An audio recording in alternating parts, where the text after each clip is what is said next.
Hello students, आज हम permutation and combination chapter का एक बहुत ही इंटरेस्टिंग टॉपिक पढ़ेंगे जिसका नाम है सर्कुलर परम्यूटेशंस।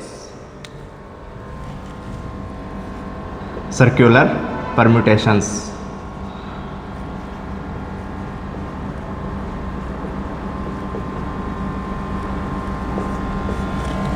ओके, तो जैसा आपने लीनियर अरेंजमेंट्स या लीनियर परम्यूटेशंस के बारे में तो पढ़ रखा है कि अगर हमारे पास जैसे मान लो n नंबर ऑफ़ पर्सन्स है या फिर n डिस्टिंक्ट ऑब्जेक्ट्स हैं, तो हम उनको किसी लाइन या किसी रो में कैसे अरेंज करते हैं, राइट। तो उनके कितने नंबर ऑफ़ वेज होते हैं, n फैक्टोरियल, राइट। तो जब हम ऑब्जेक्ट्स को लाइन में अरेंज करते हैं तो वहाँ पर हम ये बता सकते हैं कि कौन सा ऑब्जेक्ट कहाँ पे रखा गया है या फिर उसकी पोजीशन क्या है, यानी वो सबसे पहले रखा गया है या सबसे बाद में रखा गया है, या दो ऑब्जेक्ट्स के बीच में है या फिर दो ऑब्जेक्ट्स के पीछे है या आगे है, राइट। ये सब इंफॉर्मेशन हम जब ऑब्जेक्ट्स को लाइन में अरेंज करते हैं तो वहाँ पर हम बता सकते हैं। लेकिन सर्कुलर अरेंजमेंट में क्या होता है, हमारे पास ऑब्जेक्ट्स कुछ होते हैं, हम उनको एक राउंड द टेबल या फिर एक कोई गोल चेयर, कोई गोल टेबल है, उसके अराउंड हमें ऑब्जेक्ट्स को प्लेस करना है या फिर हमें पर्सन्स को उस टेबल के अराउंड सिट करना है, राइट। तो अब देखो, अगर कोई राउंड टेबल है तो उसके अराउंड तो कोई एंड्स नहीं होते, यानी हम ये नहीं बता सकते कि यहाँ पर फर्स्ट पोजीशन है या फिर यहाँ पे सेकंड पोजीशन है, राइट। यानी इसके कोई एंड्स नहीं होते।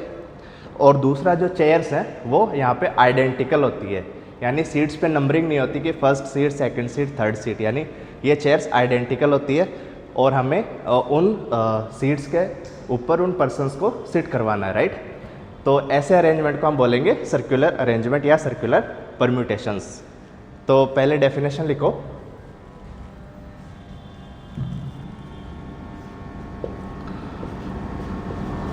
Circular permutation.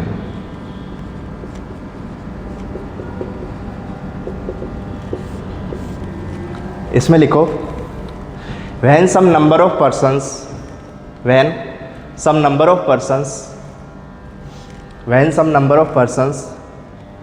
are seated around a round table or a circular path,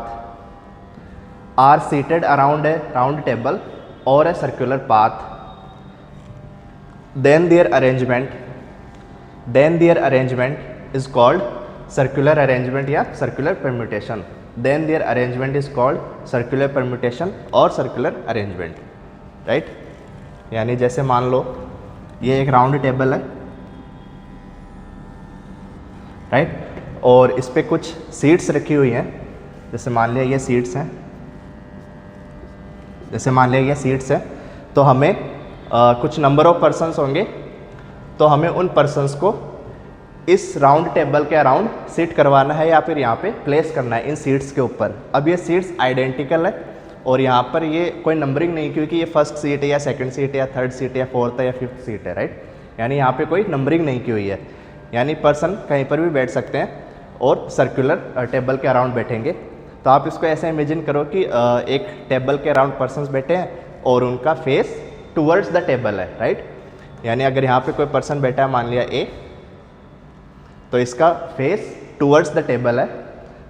let's say this is B, तो इसका फेस भी टूवर्ड्स द टेबल है, राइट। तो ऐसे अरेंजमेंट हमें कैलकुलेट करने हैं कि ऐसे कितने नंबर ऑफ वेज होंगे जिनमें हम इन पर्सन्स को इस टेबल के अराउंड बिठा सकते हैं, राइट। और कैसे प्लेस करेंगे वो भी हम देखेंगे अभी, राइट। तो हम एक सिंपलेस्ट एग्जाम्पल लेते हैं। So let's take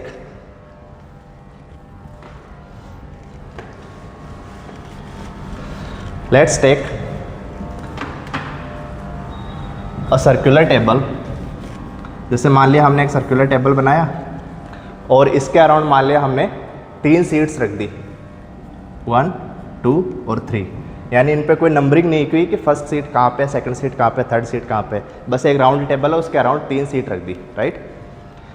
और फिर हमें 3 पर्सन्स दिए हुए हैं। Late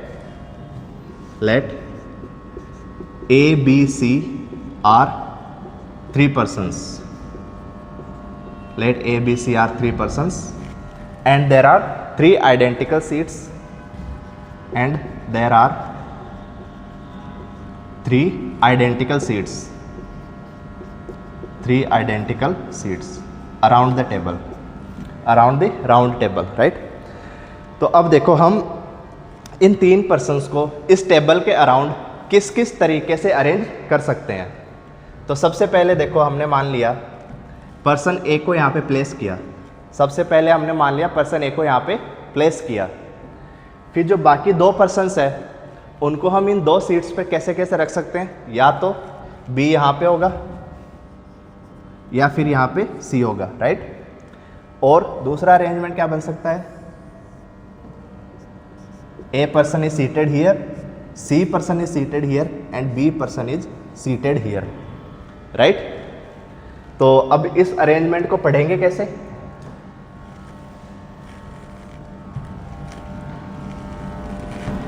right. इस अरेंजमेंट को पढ़ेंगे कैसे, इन दोनों अरेंजमेंट्स को, कि person B is seated left to the A, person B is seated left to the person A. कैसे, जैसे मान लिया इनका फेस टुवर्ड्स द टेबल है, फेस टुवर्ड्स द टेबल है ए बी और सी का। तो अगर ए इस तरफ बैठा है यहाँ पे और बी अगर इस तरफ मुंह करके बैठा है फेस करके, तो ए के लेफ्ट में होगा बी, राइट, और बी के लेफ्ट में होगा सी, और ए सी के लेफ्ट में होगा, राइट। या फिर हम ऐसे भी कह सकते हैं कि person A is right to the person B, right, यानी person A is right to the person B and person B is right to the person C, person B is right to the person C and person C is right to the person A, right. हम ऐसे भी कह सकते हैं, right. तो हम इसको लिखेंगे कैसे,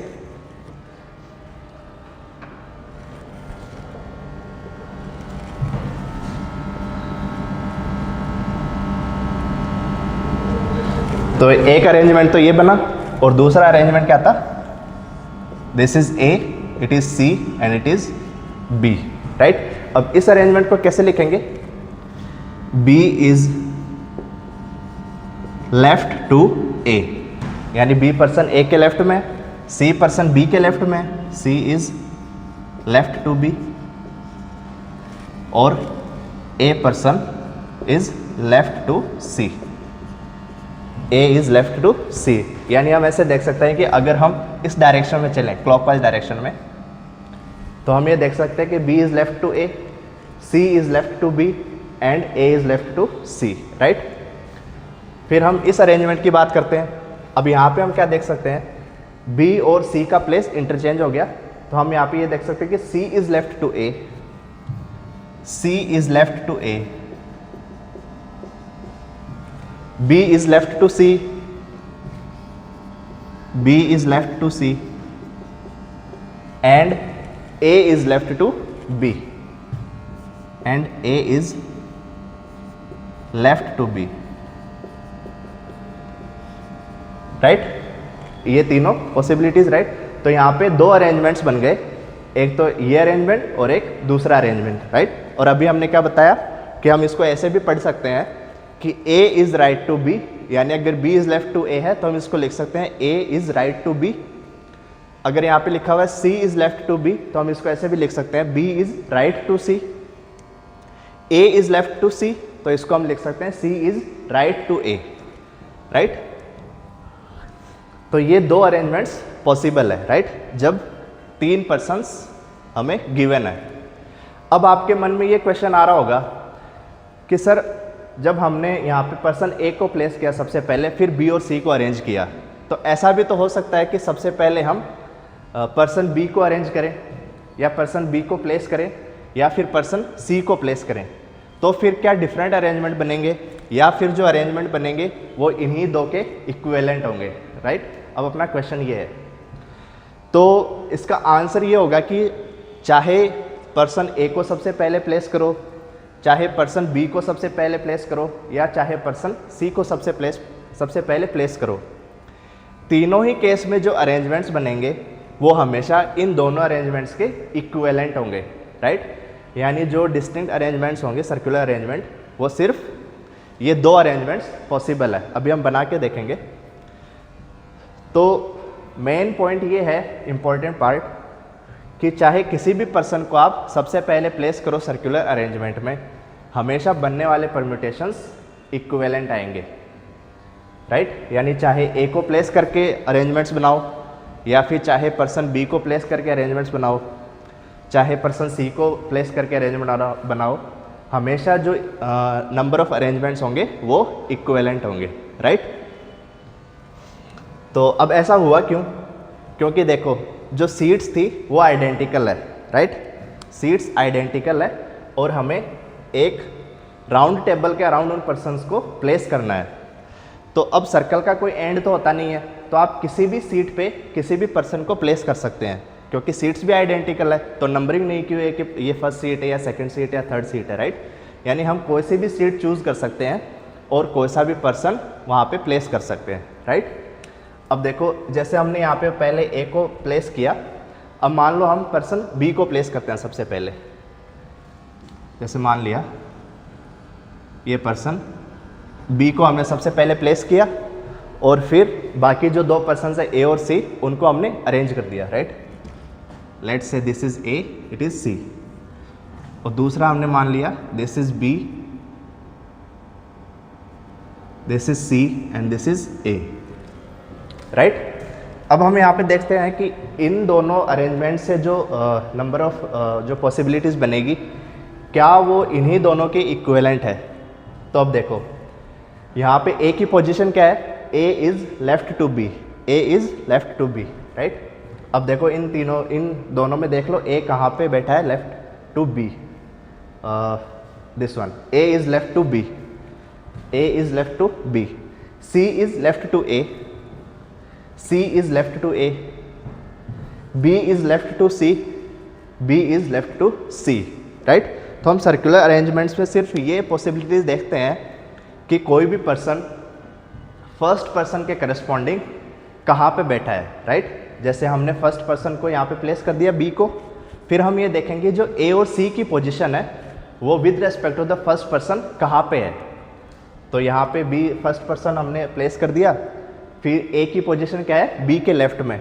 अब यहाँ पे क्या है, A is left to B, और ये जो बाकी दोनों हैं C is left to A and B is left to C, ये भी इन तीनों कंडीशंस के साथ मैच हो रहे हैं। तो इसका मतलब क्या हुआ, ये जो अरेंजमेंट बनेगा या इस अरेंजमेंट के लिए जो ए और सी की पोजीशंस होगी with respect to B, these are same conditions या same positions for this arrangement, right. तो इसका मतलब क्या हो गया कि ये अरेंजमेंट और ये अरेंजमेंट इक्वल है, राइट। यानी चाहे ये अरेंजमेंट लिखो या चाहे ये अरेंजमेंट लिखो, ये दोनों सेम है, राइट। अब फिर बात करते हैं इस अरेंजमेंट की। तो अब यहाँ पे देखो C is left to B, C is left to B, A is left to C, A is left to C, right. B is left to A, B is left to A, right. तो इस arrangement के लिए भी हमें क्या पता चला कि A और C की जो पोजीशंस है with respect to the person B, these are same positions for this arrangement also. तो इसका मतलब हमने जब पर्सन B को प्लेस किया तो उसके लिए जो अरेंजमेंट्स बने वो भी इन्हीं दो अरेंजमेंट्स के इक्विवेलेंट होंगे। अब C का भी बना के देख सकते हैं। जैसे मान लिया हमने पर्सन C को प्लेस किया सबसे पहले, फिर A और B को अरेंज कर दिया, A B C B A, right. तो हम यहाँ पे देख सकते हैं A is left to C, A is left to C, B is left to A, B is left to A, C is left to B, C is left to B, right. यहाँ पे देख सकते हैं B is left to C, B is left to C, A is left to B, A is left to B, C is left to A, C is left to A। तो इसका मतलब ये arrangement इसके equivalent हो गया और ये arrangement इसके इक्विवेलेंट हो गया, राइट। तो जब हम पर्सन C को सबसे पहले प्लेस करेंगे तो भी हमारे पास जो अरेंजमेंट्स बनेंगे वो इन्हीं दो अरेंजमेंट्स के इक्विवेलेंट होंगे। तो यहाँ से हमें क्या बात पता चला कि सर्कुलर अरेंजमेंट में चाहे किसी भी पर्सन को सबसे पहले प्लेस करो और कहीं भी प्लेस करो, कोई फ़र्क नहीं पड़ता, क्योंकि सीट्स आइडेंटिकल है और अराउंड द राउंड टेबल हम उनको प्लेस कर रहे हैं, तो उनका कोई एंड नहीं होता, तो हम कहीं से भी शुरू कर सकते हैं और किसी भी पर्सन को सबसे पहले प्लेस कर सकते हैं, राइट। तो लिखो, नोट लिखो, इंपॉर्टेंट नोट।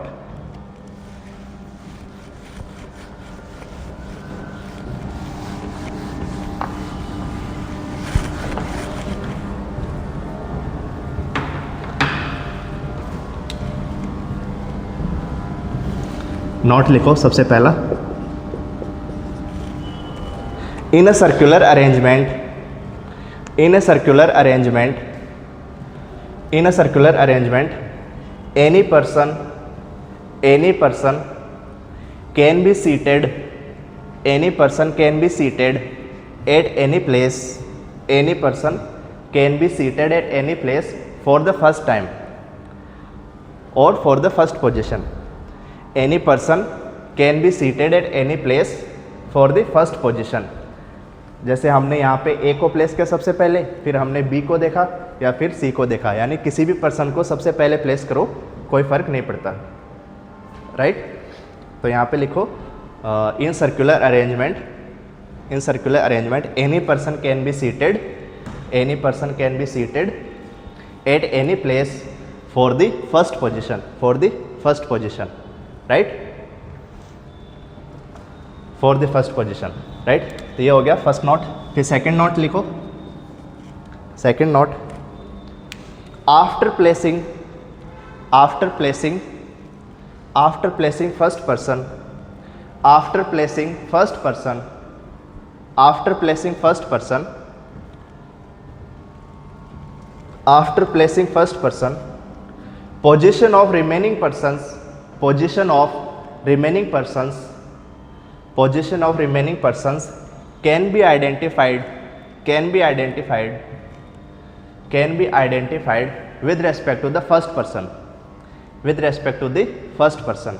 यानी जैसे हमने यहाँ पे ए पर्सन को प्लेस किया, फिर जो बाकी बी और सी है उनकी पोजीशन को हम ए के रेस्पेक्ट में बता सकते हैं, यानी B is left to A and C is right to A, right, यानी सी ए के राइट में बैठा है और बी ए के लेफ्ट में बैठा है, राइट। अब यहाँ पे देखो, हमने पर्सन ए को प्लेस किया तो C is left to A, यानी C ए के लेफ्ट में है और B ए के राइट में है, राइट। ऐसे ही हम बाकी दोनों इन चारों कंडीशंस के लिए बता सकते हैं, राइट। ओके, तो ये तो बात हो गई जब 3 पर्सन्स थे हमारे पास, यानी जब 3 पर्सन्स थे तो कितने नंबर ऑफ सर्कुलर अरेंजमेंट आए? 2, right. When there are 3 persons then there are 2 distinct circular arrangements, यानी जब 3 पर्सन्स थे तो हमारे पास 2 सर्कुलर अरेंजमेंट आए, राइट। अब बात करते हैं जब 3 से ज़्यादा हो, यानी हम 4 का केस लेकर चलते हैं, तब हम चेक करेंगे कि कितने नंबर ऑफ सर्कुलर अरेंजमेंट बनेंगे और फिर हम एक जनरल फॉर्मूला भी डिराइव करेंगे, राइट। तो लिखो 4 persons A B C D,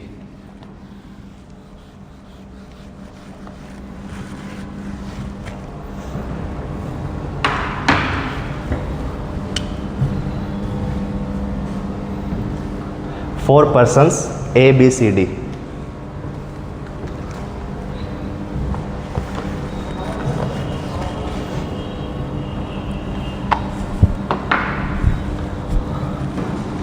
four persons A B C D. मान लिया हमारे पास 4 पर्सन्स गिवन है, तो हम उन 4 पर्सन्स के लिए किस किस तरीके से सर्कुलर अरेंजमेंट बना सकते हैं और फिर हम ये देखेंगे कि कितने नंबर ऑफ सर्कुलर अरेंजमेंट बनेंगे। So let's take a circular table or round table and there are 4 seats, right. ये 4 पोजीशन है या 4 सीट्स है, यहाँ पे आइडेंटिकल सीट्स है चारों। अब सबसे पहले हमने मान लिया ए को प्लेस किया, हम किसी भी पर्सन को प्लेस कर सकते हैं, राइट। हमने जो अभी नोट लिखा है उसमें हम किसी भी पर्सन को प्लेस कर सकते हैं और कहीं भी प्लेस कर सकते हैं, राइट। तो मैंने मान लिया पर्सन ए को प्लेस कर दिया, राइट, पर्सन ए को प्लेस कर दिया।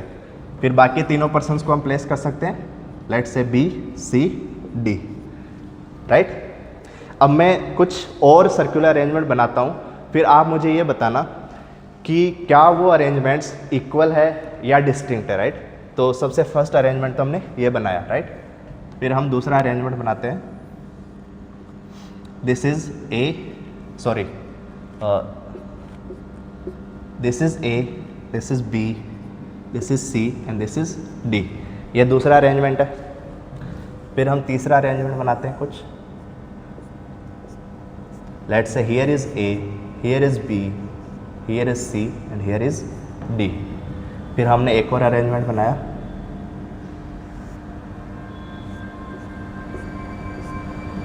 Let's say it is A, this is B, this is C, this is D.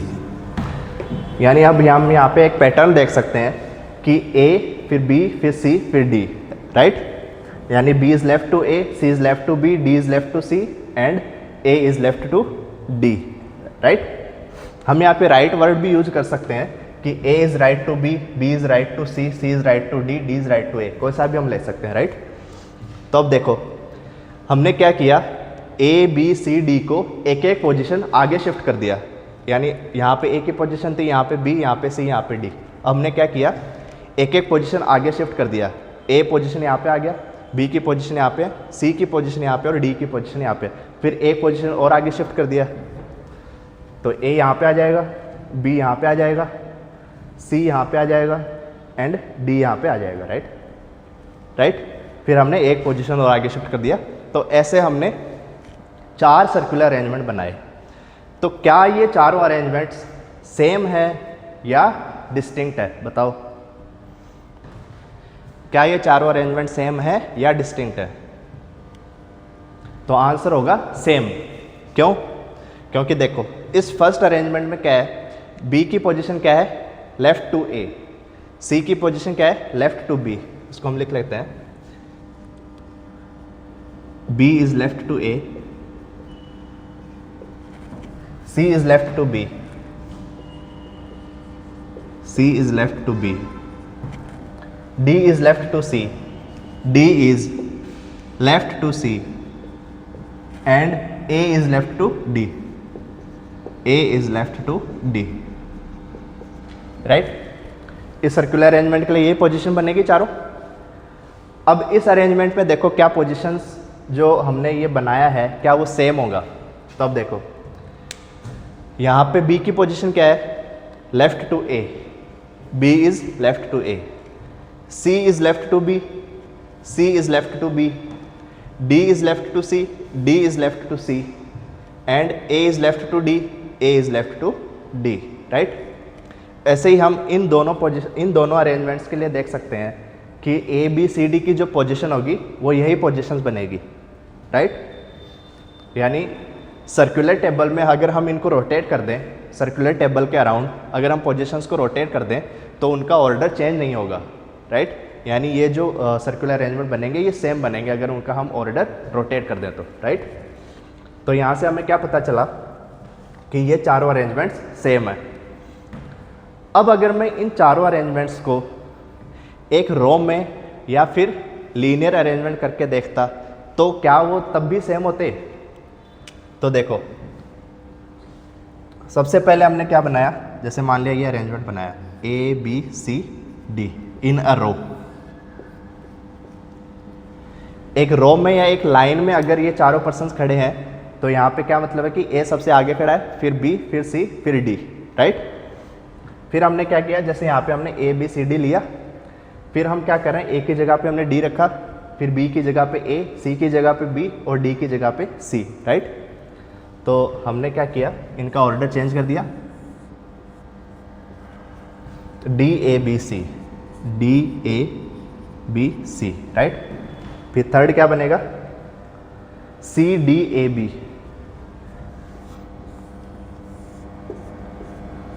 C D A B. Fourth क्या बनेगा,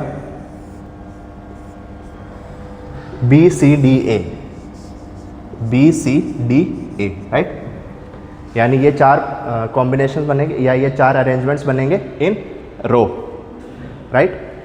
तो अब हम यहाँ पे देख सकते हैं कि ए पर्सन सबसे आगे खड़ा है, फिर डी, फिर सी, फिर बी, राइट। तो ये चारों अरेंजमेंट्स जब हम एक लीनियर अरेंजमेंट की फॉर्म में देखते हैं तब ये चारों डिस्टिंक्ट होंगे, राइट।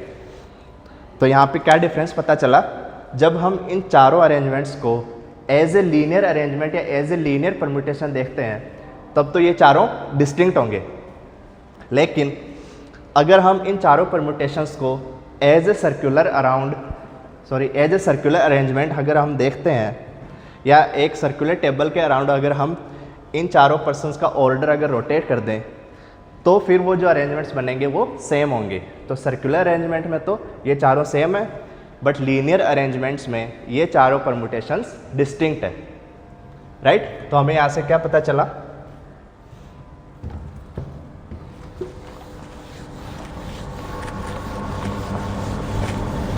तो यहाँ से हमें क्या पता चला कि corresponding to four linear arrangements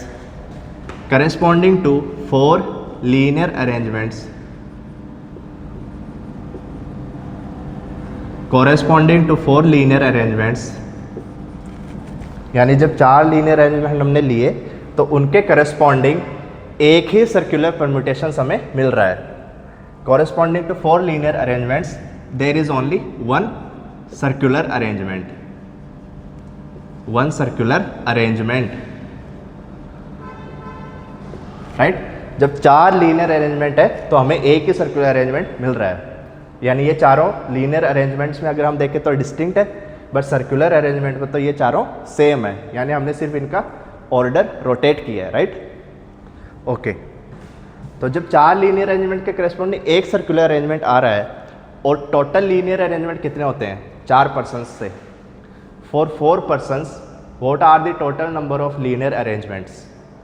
चार पर्सन्स को अगर हमें किसी रो में अरेंज करें तो कितने नंबर ऑफ वेज बनेंगे, 4 factorial, right.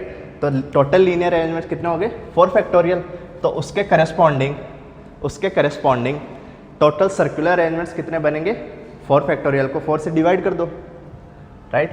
This implies total number of circular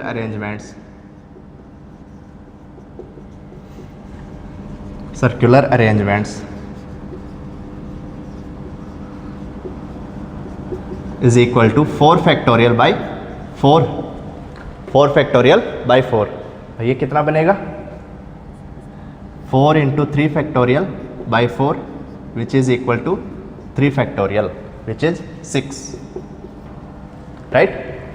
यानी जब चार पर्सन्स को अगर हम अराउंड द राउंड टेबल या एक सर्कुलर पाथ में अरेंज करते हैं जहाँ पे सीट्स आइडेंटिकल है, राइट, जहाँ पे सीट्स आइडेंटिकल है, तो उस केस में कितने नंबर ऑफ सर्कुलर अरेंजमेंट्स बनेंगे, 3 फैक्टोरियल, या फिर अगर जितने नंबर ऑफ पर्सन्स हैं उनसे एक कम उनका फैक्टोरियल, राइट। अगर 4 पर्सन्स हैं तो एक कम कर दो, कितना बना 3, फिर उसका फैक्टोरियल ले लिया तो कितना बनेगा 6, राइट।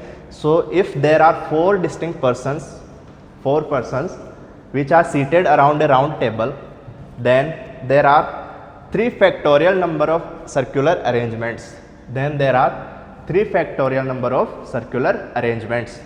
right। ओके, अब इन बाकी 6 अरेंजमेंट्स को हम बनाएंगे कैसे वो भी देख लेते हैं।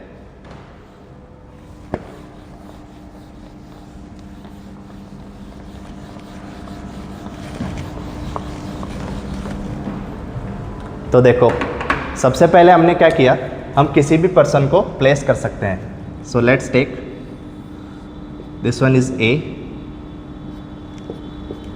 राइट। पर्सन ए को हमने सबसे पहले प्लेस कर दिया, फिर टोटल नंबर ऑफ अरेंजमेंट कितने बनेंगे, सर्कुलर अरेंजमेंट 6, 3 फैक्टोरियल। वो बनाएंगे कैसे, ए को हमने प्लेस कर दिया।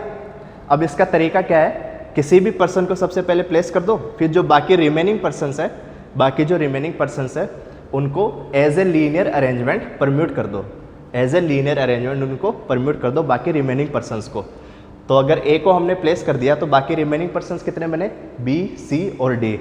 तो बी, सी और डी को, इन 3 पर्सन्स को हम जब लीनियरली परम्यूट करेंगे तो कितने नंबर ऑफ वेज होंगे, बी, सी, डी को अगर हम लीनियरली परम्यूट करेंगे तो 3 factorial, right. 3 persons, 3 factorial number of ways to permute in linear arrangement, right.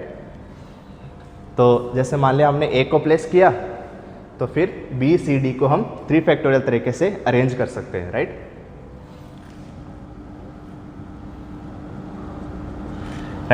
तो जैसे मान लिया बी सी डी को अगर हम 3 फैक्टोरियल तरीके से अरेंज करें तो क्या बनेगा? एक तो ये बनेगा, दूसरा अरेंजमेंट क्या होगा? B D C, third arrangement is C B D, fourth arrangement is C D B, fifth arrangement is D B C, sixth arrangement is D C B, right? यही बनेगा जब हम 3 पर्सन्स इन बी सी डी को linearly permute करेंगे। अब हम इन परम्यूटेशंस को या इन पोजीशंस को अराउंड द सर्कुलर टेबल या फिर विद रेस्पेक्ट टू ए हम कैसे प्लेस करेंगे? इसका तरीका ये है, ए रखा हमने सबसे पहले, फिर उसके लेफ्ट में बी प्लेस कर दो, then C, then D, right? It is a way of representation. आप राइट में भी ले सकते हैं, ए के राइट में, फिर उसके राइट में, फिर उसके राइट में, यानी ए के लेफ्ट में हमने बी रखा तो हम ए के राइट में भी बी रख सकते हैं, फिर बी के राइट में सी और फिर सी के राइट में डी, ऐसा भी कर सकते हैं। वो जो टोटल नंबर ऑफ अरेंजमेंट्स बनेंगे लास्ट में वो सेम होंगे, राइट? तो हमने क्या किया, ए रखा, फिर उसके लेफ्ट में बी, उसके लेफ्ट में सी, उसके लेफ्ट में डी, राइट? फिर हम नेक्स्ट अरेंजमेंट की बात करते हैं, बी डी सी की। A, then B, then D, and then C. It is second arrangement. फिर थर्ड अरेंजमेंट क्या होगा? A, C, B, D. This is C, it is B, and it is D. Right? It is third arrangement.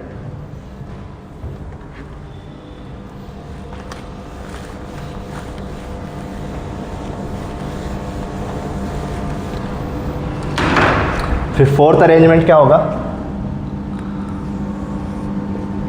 A C D B, C D B. Fifth arrangement is A D B C, A D B C, and sixth arrangement is A D C B, A D C B, right? तो ये 6 number of possible circular arrangements होंगे जब हम 4 persons को around the round table या एक circular path में arrange करेंगे, राइट? तो अब ये 3 फैक्टोरियल आया कैसे? देखो हमने क्या किया, किसी भी पर्सन को सबसे पहले प्लेस किया। ये तो हम 3 पर्सन्स के एग्जाम्पल भी हमने बताया था कि हम किसी भी पर्सन को चाहे प्लेस करें, एक ही बात होगी। तो हमने क्या किया, सबसे पहले मान लिया पर्सन ए को हमने प्लेस किया, राइट? फिर पर्सन ए को प्लेस करने के बाद में जो बाकी पोजीशंस होगी वो ए के रेस्पेक्ट में हम आइडेंटिफाई कर सकते हैं। यानी जब एक सीट फिक्स हो गई है किसी पर्सन के बैठने पर, तो बाकी जो n-1 सीट्स है, अगर n पर्सन्स बैठे हैं या n सीट्स हैं, और मान लिया फर्स्ट पर्सन हमने प्लेस कर दिया, फिर उसके बाद में जो n-1 सीट्स होगी वो फर्स्ट पर्सन के रेस्पेक्ट में हम आइडेंटिफाई कर सकते हैं। जैसे ये देखो, यहाँ पे B is left to A, C person की सीट क्या है? A के रेस्पेक्ट में, यानी C पर्सन अगर हम A से लेफ्ट साइड में चलें, अगर हम A के लेफ्ट साइड में चलें तो एक सीट छोड़ के अगली सीट, यानी C पर्सन A के तरफ से अगर हम लेफ्ट साइड में चलें तो एक सीट छोड़ के अगली सीट पे बैठा है, राइट? D पर्सन कहाँ पे बैठा है? या तो ये बोल दो कि D A के राइट में है, या फिर ये बोल दो कि अगर हम लेफ्ट साइड से चलें तो फिर 2 सीट छोड़ के डी बैठा है, राइट? थर्ड सीट पे, राइट? वैसे हम यहाँ पे क्या बता सकते हैं, B is left to A, D is एक सीट छोड़ के बैठा है डी फ्रॉम द लेफ्ट या फिर फ्रॉम द राइट, यानी चाहे राइट से जाओ या चाहे लेफ्ट से जाओ, एक सीट छोड़ के अगली सीट पे डी पर्सन बैठा है, राइट? यहाँ पे हम क्या बता सकते हैं, सी ए के लेफ्ट में बैठा है, डी ए के राइट में बैठा है, और बी कहाँ पे प्लेस्ड है? या तो लेफ्ट से देख लो या राइट से देख लो, बी पर्सन एक सीट छोड़ के अगली सीट पे बैठा है, राइट? तो इसका मतलब क्या हुआ? ऐसे ही हम बाकी 3 में बता सकते हैं। तो यहाँ से हमें क्या पता चला कि अगर हम किसी एक पर्सन की सीट को फिक्स कर दें, अगर हम किसी एक पर्सन की सीट को फिक्स कर दें, वो हम कितने तरीके से कर सकते हैं? ओनली वन वे, यानी किसी एक पर्सन को प्लेस करने का क्या तरीका है, ओनली वन वे, यानी किसी भी जगह पे प्लेस करो आइडेंटिकल सीट्स है, और किसी भी पर्सन को प्लेस करो कोई फ़र्क नहीं पड़ता। तो हमने फर्स्ट पर्सन को प्लेस करने के क्या तरीका होगा, ओनली वन वे। फिर जो बाकी रिमेनिंग पर्सन्स होंगे, उनको हम फर्स्ट पर्सन के रेस्पेक्ट में जब पोजीशंस फिक्स हो गई तो हम रिमेनिंग पर्सन्स के फैक्टोरियल की फॉर्म में अरेंज कर सकते हैं। जैसे यहाँ पे देखो 4 पर्सन्स थे, फर्स्ट पर्सन को हमने प्लेस किया, बचे कितने, 3 पर्सन्स। 3 पर्सन्स को हम लीनियरली अरेंज 3 फैक्टोरियल तरीके से कर सकते हैं। तो total number of circular arrangement कितने आए, 6 या 3 फैक्टोरियल, राइट। यानी फर्स्ट पर्सन को प्लेस करो, बाकी जो रिमेनिंग पर्सन्स है उनको लीनियरली अरेंज कर दो। तो यहाँ पे अब हम एक नोट बना के लिख सकते हैं,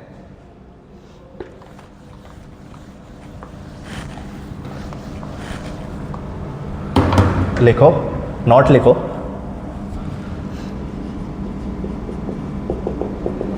नोट लिखो, for any n persons, for any n persons, for any n persons, for any n persons, first person या for the first position, for the first position, for the first position, any person can be seated, any person can be seated in one way, can be seated in one way, can be seated in one way, and remaining n minus 1 persons, and remaining n minus 1 persons can be seated in n minus 1 factorial ways, in n minus 1 factorial ways। यानी first person की position अगर fix हो गई तो फिर जो बाकी remaining n minus 1 persons होंगे उनको हम लीनियरली अरेंज कर सकते हैं। तो उसके कितने नंबर ऑफ वेज होंगे, n minus 1 फैक्टोरियल। तो टोटल नंबर ऑफ वेज कितने बने, this implies total number of circular arrangements, total number of circular arrangements, total number of circular arrangements is equal to 1 into n minus 1 factorial।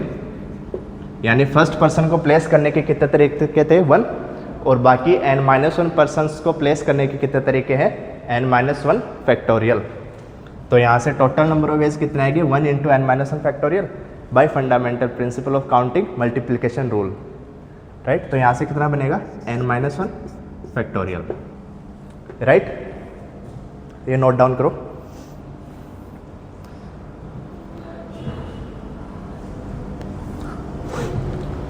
अब ये जो n minus 1 factorial veg हैं, इनमें भी एक condition apply होती है, इनमें भी एक कंडीशन अप्लाई होगी, कौन सी, कि हम जो अरेंजमेंट्स हम बना रहे हैं, सर्कुलर अरेंजमेंट्स हम बना रहे हैं, वो एंटी क्लॉकवाइज कंसिडर कर रहे हैं या क्लॉकवाइज।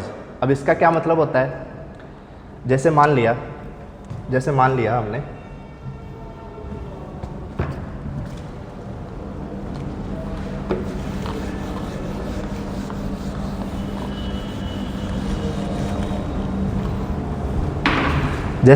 हमने ये अरेंजमेंट बनाया इन 4 पर्सन्स के लिए, 4 persons A B C D, in 4 persons के लिए हमने मान लिया ये एक अरेंजमेंट बनाया, सर्कुलर अरेंजमेंट, राइट। तो हम यहाँ पे क्या देख सकते हैं, जब हम क्लॉकवाइज डायरेक्शन में जाएंगे, जब क्लॉकवाइज डायरेक्शन में जाएंगे तो यहाँ पे इन पर्सन्स का बैठने का ऑर्डर क्या है, first is A, then B, then C, then D, then again A, right. हम यहाँ से भी शुरू कर सकते हैं, B C D A B, C D A B C, कहीं से भी शुरू कर सकते हैं, राइट। तो हमने क्या किया, फर्स्ट पर्सन मान लिया A, फिर वहाँ से B, फिर C, फिर D, फिर A, राइट। तो ये ऑर्डर बना इन क्लॉकवाइज डायरेक्शन, इन क्लॉकवाइज डायरेक्शन,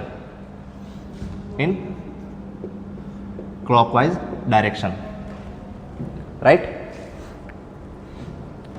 अब देखो, अब यहाँ पे क्लॉकवाइज डायरेक्शन में क्या बनेगा, यहाँ पे क्लॉकवाइज डायरेक्शन में क्या बनेगा, A B D C A in clockwise direction.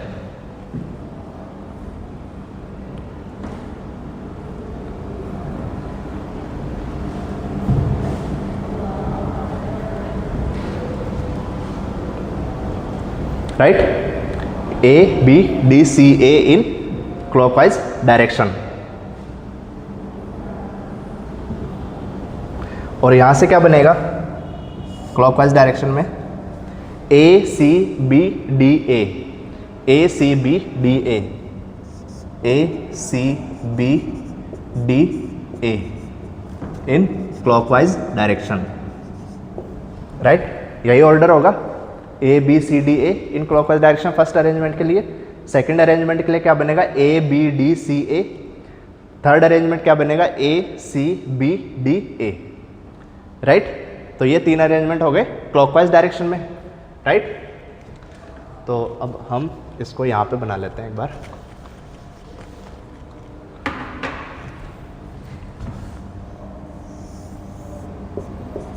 A and then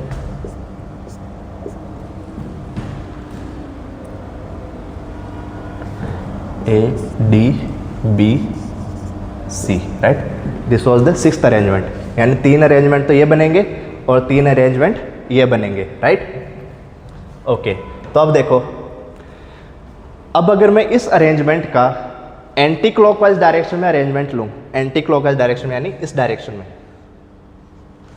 अगर इस डायरेक्शन में एंटी क्लॉकवाइज डायरेक्शन में अगर अरेंजमेंट लें या ऑर्डर लें कि ये कौन से ऑर्डर में बैठे हैं, तो यहाँ से क्या बनेगा, ए then B, then D, then C, then A, A, B, D, C, A in anti-clockwise direction, in anti-clockwise direction। फिर इसका क्या बनेगा, A, B, C, D, A, A, B, C, D, A in anti-clockwise direction। Right, फिर ये क्या बनेगा, A C B D A in anti clockwise direction, A C B D A in anti clockwise direction. Right,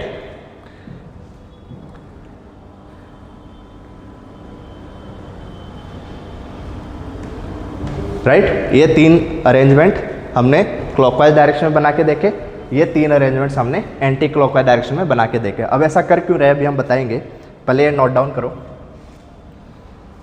पहले ये note down करो। तो अब देखो, ये जो फर्स्ट अरेंजमेंट है इसको हम अरेंजमेंट 1 बोल देते हैं। 1 2 3 4 5 एंड 6। मान लिया ये 6 नंबर ऑफ अरेंजमेंट्स है। तो अब यहाँ पे देखो, ये जो फर्स्ट अरेंजमेंट था इसका क्या ऑर्डर था, A B C D A in clockwise direction. अब क्या इस ऑर्डर का कोई दूसरा अरेंजमेंट भी है, ए बी सी डी ए। यहाँ पे देखो ए बी सी डी ए, यहाँ पे ए बी है बट यहाँ पे डी आ गया, यहाँ पे ए के बाद सी आ गया, यहाँ पे ए बी फिर डी आ गया, यहाँ पे A B then C then D then A. तो यह अरेंजमेंट हमें मिल गया A B C D A order का। यानी अब यहाँ पे देखो, ये जो 4 पर्सन्स बैठे हुए हैं, अगर हम इनको क्लॉकवाइज डायरेक्शन में ऑर्डर, अगर हम इनका अरेंजमेंट देखें क्लॉकवाइज डायरेक्शन में, तो क्या बन रहा है, A B C D A B C D A. इस 5th अरेंजमेंट का अगर हम एंटी क्लॉकवाइज डायरेक्शन में अगर ऑर्डर देखें, एंटी क्लॉकवाइज डायरेक्शन में, तो क्या बनेगा, A B C D A. Right, तो इसका मतलब क्या हो गया कि इन 6 अरेंजमेंट्स में से हमें एक अरेंजमेंट तो ये मिल गया ए बी सी डी ए जो क्लॉकवाइज डायरेक्शन में है, और एक अरेंजमेंट मिल गया एंटी क्लॉकवाइज डायरेक्शन में। ऑर्डर दोनों का सेम है। अब दूसरा अरेंजमेंट हम बात करते हैं, A B D C A in clockwise direction, A B D C A in clockwise direction. यहाँ पे देखो, A B D C A in anti clockwise direction, यानी सेकंड और फोर्थ अरेंजमेंट्स का जो ऑर्डर है वो सेम है, ए बी डी सी ए। फ़र्क सिर्फ इतना है कि एक क्लॉकवाइज डायरेक्शन में है और एक एंटी क्लॉकवाइज डायरेक्शन में, राइट। वैसे ही हम थर्ड और सिक्स्थ की बात कर सकते हैं। थर्ड में क्या है, A C B D A in clockwise direction and A C B D A in anti clockwise direction, A C B D A in anti clockwise direction. तो यहाँ से हमें क्या पता चला कि इन 6 नंबर ऑफ अरेंजमेंट्स में से, इन 6 नंबर ऑफ अरेंजमेंट्स में से 3 नंबर ऑफ अरेंजमेंट्स तो ऐसे हैं जो क्लॉकवाइज डायरेक्शन में है और उन्हीं 3 अरेंजमेंट्स का जो ऑर्डर है वो एंटी क्लॉकवाइज डायरेक्शन में है, राइट। यानी जब हम सर्कुलर टेबल के अराउंड पर्सन्स को प्लेस करते हैं तो वहाँ पर हाफ नंबर ऑफ वेज तो एंटी क्लॉकवाइज डायरेक्शन में होंगे और half number of ways clockwise direction में होंगे जहाँ पे उनका ऑर्डर सेम हो। यानी A B C D A order का यहाँ पे 2 अरेंजमेंट्स होंगे, A B C D A in anti clockwise direction and in clockwise direction. यानी हमें अरेंजमेंट्स का जो ऑर्डर है वो 2 डायरेक्शंस में मिलेगा, एक एंटी क्लॉकवाइज और एक क्लॉकवाइज, राइट। तो अब देखो, अब क्वेश्चंस में क्या दिया हुआ होगा, ये स्पेसिफिकली मेंशन किया हुआ होगा कि एंटी क्लॉकवाइज डायरेक्शन या क्लॉकवाइज डायरेक्शन सेम ले रहे हैं या नहीं। तो जब हम पर्सन्स की बात करते हैं, फॉर पर्सन्स, तो जब तक हम पर्सन बी को यहाँ से प्लेस करके या उठा के या चेयर पर से उठाकर इस पर्सन डी की जगह पर नहीं बिठा देते, यानी पर्सन बी इस प्लेस से उठकर इस पर्सन डी की जगह पे जाके बैठा, राइट, तभी जाके ये ऑर्डर हमें मिल सकता है, 5th वाला ऑर्डर, राइट। यानी ए के लेफ्ट में है बी, राइट, फिर सी, फिर डी, फिर ए। यहाँ पर बी कहाँ पे है, ए के राइट में, राइट, और लेफ्ट में डी। यहाँ पर बी ए के लेफ्ट में है और डी ए के राइट में है, यानी बी और डी का ऑर्डर इंटरचेंज है। सी हमेशा ए के ऑपोजिट है, यहाँ पर भी सी ए के ऑपोजिट है, राइट। तो ये ऑर्डर और ये ऑर्डर सेम कब होगा, जब पर्सन बी को हम उठाकर पर्सन डी की जगह पे रखें या फिर पर्सन डी उठकर पर्सन बी की जगह पे जाए, राइट।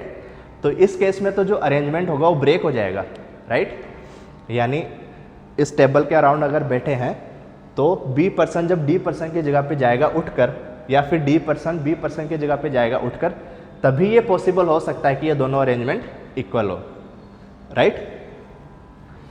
लेकिन ऐसा तो पॉसिबल होना जरूरी है नहीं, क्योंकि जब हम पर्सन्स को अरेंज करते हैं तो हमें तो सिर्फ इतना बोला गया है कि आप ऐसे नंबर ऑफ वेज फाइंड करो जिनके थ्रू हम उन पर्सन्स को प्लेस कर सकते हैं, राइट।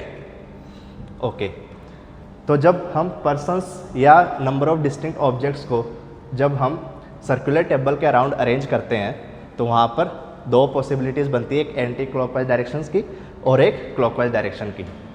उनमें से half number of veg anti clockwise direction में काउंट होंगे और half number of ways clockwise direction में काउंट होंगे, राइट। और उनका ऑर्डर सेम होगा, जैसे यहाँ पे ए बी सी डी ए था, ये क्लॉकवाइज डायरेक्शन में काउंट हो रहा है और यहाँ पर A B C D A anti clockwise direction में काउंट हो रहा है। Similarly second is equivalent to fourth in this one is in anti clockwise direction and this one is clockwise direction, right. वैसे हम थर्ड और sixth पे बात कर सकते हैं, राइट। तो यहाँ से हमें क्या पता चला कि जब 3 फैक्टोरियल नंबर ऑफ वेज थे, उनमें से 3 फैक्टोरियल बाई 2 तो एंटी क्लॉकवाइज डायरेक्शन में आ रहे हैं और जब 3 फैक्टोरियल बाई 2 क्लॉकवाइज डायरेक्शन में आ रहे हैं, right. Okay,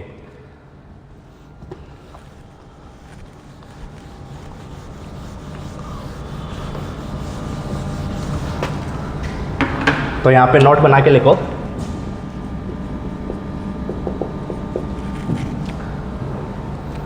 when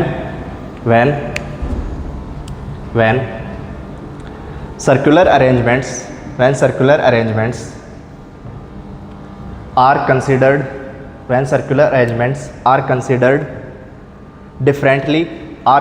differently in anti-clockwise and clockwise direction, when circular arrangements when circular arrangements are considered differently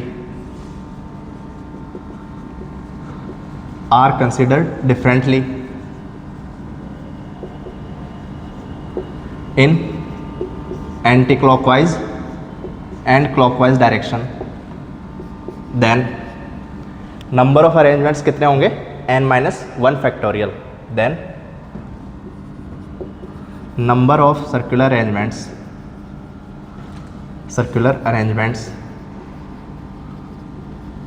of n persons कितने होंगे, n-1 factorial, राइट। यानी जब सारे डिस्टिंक्ट हों, क्लॉकवाइज वाले भी और एंटी क्लॉकवाइज वाले भी, तो उस केस में जो नंबर ऑफ वेज बनेंगे या नंबर ऑफ सर्कुलर अरेंजमेंट्स बनेंगे वो कितने होंगे, n-1 फैक्टोरियल। यानी यहाँ पर 4 पर्सन्स थे और यहाँ पे अगर हम सारे अरेंजमेंट्स को डिफरेंटली कंसिडर करें तो वहाँ पर कितने नंबर ऑफ अरेंजमेंट्स बनेंगे, कितने नंबर ऑफ सर्कुलर अरेंजमेंट बनेंगे, n-1 फैक्टोरियल, या 4 पर्सन्स के लिए 4-1 का फैक्टोरियल यानी 3 फैक्टोरियल, यानी 6 नंबर ऑफ वेज बनेंगे, राइट।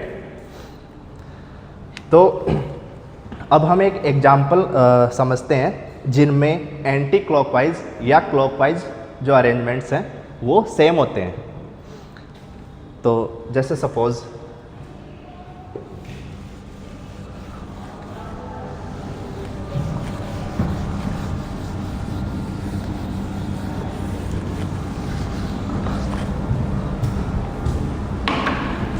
एक नेकलेस कंसिडर करो। जैसे सपोज एक नेकलेस दिया हुआ है, नेकलेस, राउंड नेकलेस, जिसके 4 बीड्स है या उसके 4 मोती हैं, राइट। जैसे मान लें यहाँ पे B1, B2, B3 and B4, मान लिया इसके 4 बीड्स हैं या 4 मोती हैं, राइट। तो अब जैसा हमने 4 पर्सन्स के लिए अरेंज किया था सर्कुलर अरेंजमेंट्स, तो कितने बने थे, 6 नंबर ऑफ वेज, राइट। तो जब हम इस नेकलेस को या इस नेकलेस के जो बीड्स हैं B1, B2, B3, B4 या इस नेकलेस के जो 4 मोती हैं उनको अगर हम इन 4 पर्सन्स की तरह अगर हम इनको अरेंज करें तो कितने नंबर ऑफ वेज होंगे, 6 या 3 factorial. So there are 3 factorial ways, right. कौन कौन से, B1, B2, B3, B4। फिर हमने क्या किया, B1 को फिक्स रखा, फिर B2, B3 और B4 का लीनियरली अरेंजमेंट करेंगे जैसे हमने 4 पर्सन्स के लिए किया था, राइट।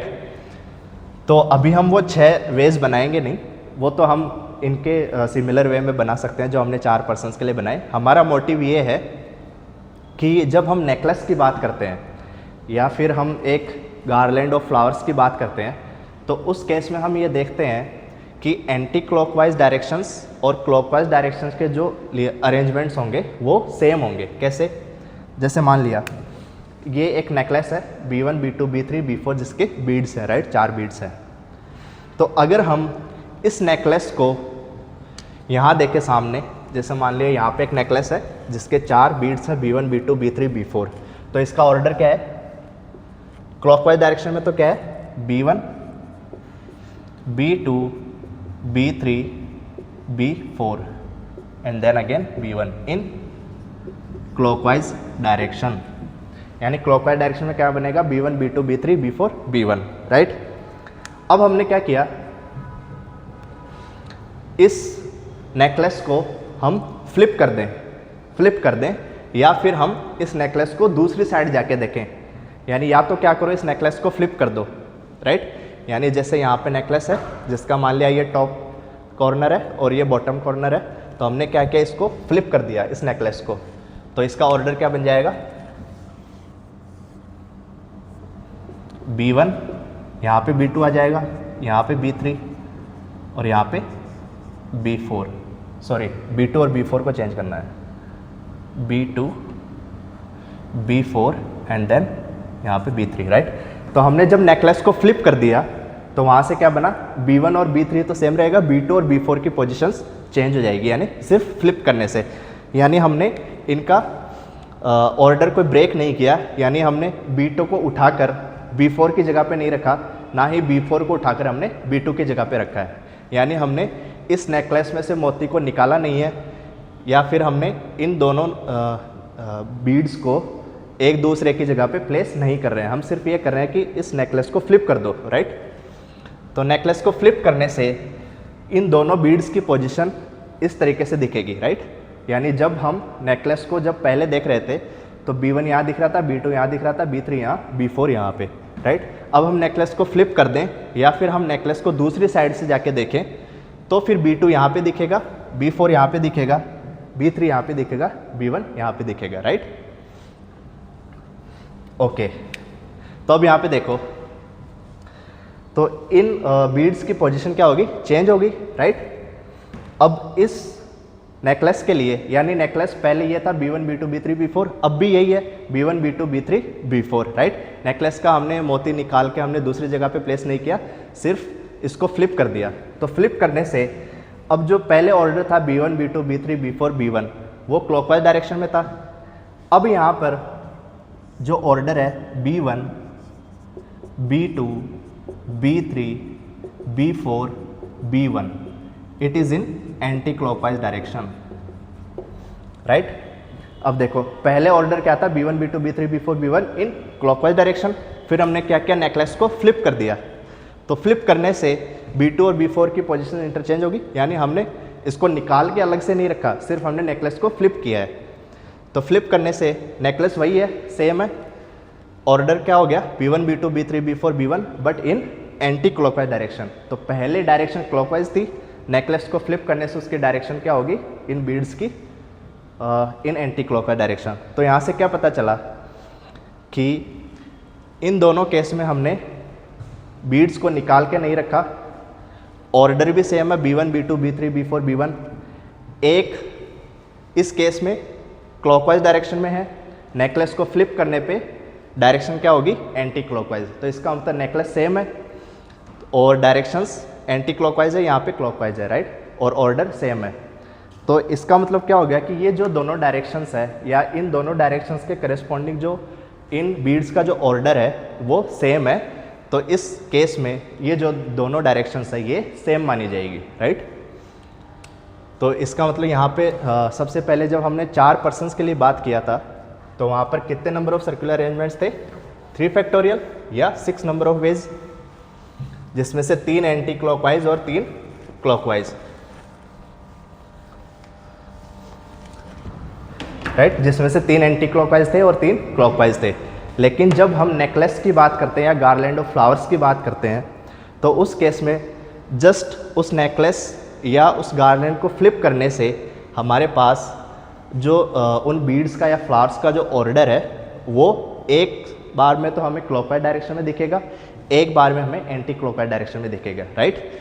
और ऑर्डर सेम रहेगा, हमने उनका कोई ऑर्डर ब्रेक नहीं किया, ना ही हमने कोई उनमें से बीड्स को निकाल के हमने किसी दूसरी पोजीशन पे रखा, सिर्फ हमने उसको फ्लिप किया है। तो सिर्फ फ्लिप करने से हमारे पास जो पहले ऑर्डर क्लॉकवाइज डायरेक्शन में था वो अगली बार एंटी क्लॉकवाइज डायरेक्शन में आ गया, राइट। तो इसलिए इन दोनों डायरेक्शंस के जो करस्पॉन्डिंग जो ऑर्डर होंगे या जो अरेंजमेंट्स बनेंगे वो सेम माने जाएंगे, राइट। तो जब 4 पर्सन्स की बात करें तो 3 तो एंटी क्लॉकवाइज थे और 3 क्लॉकवाइज थे, राइट, और वो सारे 6 डिस्टिंक्ट थे। लेकिन जब हम नेकलेस की बात करते हैं तो distinct number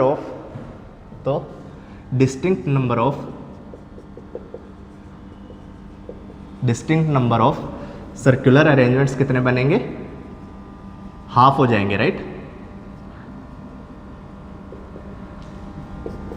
3 factorial by 2, 3 factorial by 2, यानी यहाँ पर सिर्फ 3 अरेंजमेंट्स ऐसे होंगे जो डिस्टिंक्ट होंगे, राइट। यानी क्लॉकवाइज और एंटी क्लॉकवाइज डायरेक्शन जब सेम होगी तो पहले जितने नंबर ऑफ वेज बन रहे थे उनका हाफ कर दो, राइट। यानी जब हम 4 पर्सन्स की बात कर रहे थे तो वहाँ पर एंटी क्लॉकवाइज और क्लॉकवाइज डायरेक्शन डिफरेंट थी, तो वहाँ पर हमारे पास कितने नंबर ऑफ वेज आए थे, 4 - 1 फैक्टोरियल यानी 3 फैक्टोरियल। अब जब एंटी क्लॉकवाइज और क्लॉकवाइज डायरेक्शन सेम मानी जाए तो जैसे नेकलेस का एग्जाम्पल दिया तो उस केस में जो नंबर ऑफ वेज होंगे या जो नंबर ऑफ सर्कुलर अरेंजमेंट्स होंगे वो कितने बनेंगे, 3 फैक्टोरियल बाई 2, राइट। तो इन जनरल अगर हम लिखना चाहें, in general for n persons or n objects, for n persons or n objects or n objects, for n persons or n objects, number of circular arrangements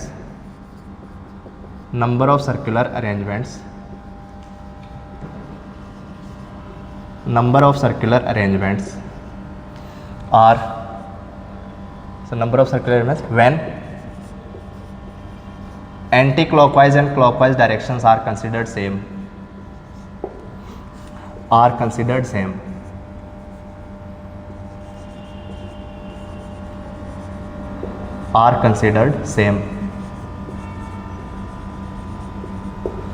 then number of circular arrangement कितने होंगे, n-1 factorial पहले आ रहा था, फिर हमने 2 से divide कर दिया, राइट। यानी half number of circular arrangement तो एंटी क्लॉकवाइज थे और हाफ क्लॉकवाइज थे, लेकिन जब क्लॉकवाइज और एंटी क्लॉकवाइज डायरेक्शन को जब सेम माना जाएगा तो उस केस में जो नंबर ऑफ सर्कुलर अरेंजमेंट्स होंगे वो कितने होंगे, n-1 फैक्टोरियल बाई 2। एग्जाम्पल क्या था, जैसे नेकलेस का एग्जाम्पल था या गार्लैंड ऑफ फ्लावर्स, राइट। तो आई होप आपको सर्कुलर परम्यूटेशंस समझ में आ गया होगा। यानी सबसे पहले हमने क्या किया, हमने 3 पर्सन्स का एग्जाम्पल लिया, फिर हमने उसमें देखा कि हम किसी भी पर्सन को सबसे पहले प्लेस कर सकते हैं, हम किसी भी पर्सन को किसी भी सीट पे प्लेस कर सकते हैं, राइट, क्योंकि आइडेंटिकल सीट्स हैं। और 3 पर्सन्स के केस में नंबर ऑफ सर्कुलर अरेंजमेंट्स कितने बनेंगे, 2 या 3-1 फैक्टोरियल, राइट। फिर हमने 4 पर्सन्स के लिए डिस्कस किया कि 4 पर्सन्स के लिए कितने नंबर ऑफ सर्कुलर अरेंजमेंट्स होंगे, तो हमारे पास क्या आंसर मिला, 4-1 फैक्टोरियल या 3 फैक्टोरियल यानी 6, राइट। और उसमें भी हमने बताया कि 3 तो एंटी क्लॉकवाइज परम्यूटेशंस थे और 3 क्लॉकवाइज डायरेक्शन में थे जिनका ऑर्डर सेम था, राइट। यानी A-B-C-D-A, तो इस ऑर्डर के हमें 2 अरेंजमेंट्स मिल रहे थे, एक क्लॉकवाइज डायरेक्शन में और एक एंटी क्लॉकवाइज डायरेक्शन में, राइट। फिर हमने देखा कि जैसे हमने नेकलेस का एग्जाम्पल लिया तो उस केस में एंटी क्लॉकवाइज और क्लॉकवाइज डायरेक्शंस सेम होगी, क्योंकि सिर्फ नेकलेस को फ्लिप कर दो तो जो पहले हमें क्लॉकवाइज डायरेक्शन में मिल रहा था वो अब हमें एंटी क्लॉकवाइज डायरेक्शन में मिल रहा है, राइट। तो इस केस में क्लॉकवाइज और एंटी क्लॉकवाइज डायरेक्शंस के जो परम्यूटेशंस होंगे वो सेम होंगे, तो उस केस में बाई 2 या फिर 2 से हमने डिवाइड कर दिया, राइट। तो पहले n-1 फैक्टोरियल आ रहे थे जब anti clockwise was considered differently, यानी जब ये डायरेक्शन डिफरेंट कंसिडर की जाए तो उस केस में तो n-1 फैक्टोरियल बनेगा, और जब डायरेक्शन सेम हो तो उस केस में n-1 फैक्टोरियल बाई 2, राइट। तो आई होप आपको जो भी हमने पढ़ा सर्कुलर परम्यूटेशंस के बारे में, हम उनको कैसे अरेंज करते हैं, उनको कैसे प्लेस करते हैं, या फिर ऐसे कितने नंबर ऑफ वेज हैं जिनके थ्रू हम सर्कुलर अरेंजमेंट निकाल सकते हैं, राइट। हमने 3 और 4 पर्सन्स के लिए हमने बना के दिखाया। हम n पर्सन्स के लिए ये फॉर्मूला देते हैं जब एंटी क्लॉकवाइज और क्लॉकवाइज डिफरेंट हो n-1 फैक्टोरियल, और जब क्लॉकवाइज और एंटी क्लॉकवाइज सेम माना जाए, जैसे नेकलेस का एग्जांपल था, तो उस केस में हम 2 से डिवाइड करते हैं, right. Okay, so this was our today's lecture about the circular permutations. We will meet in the next class. Right, thank you.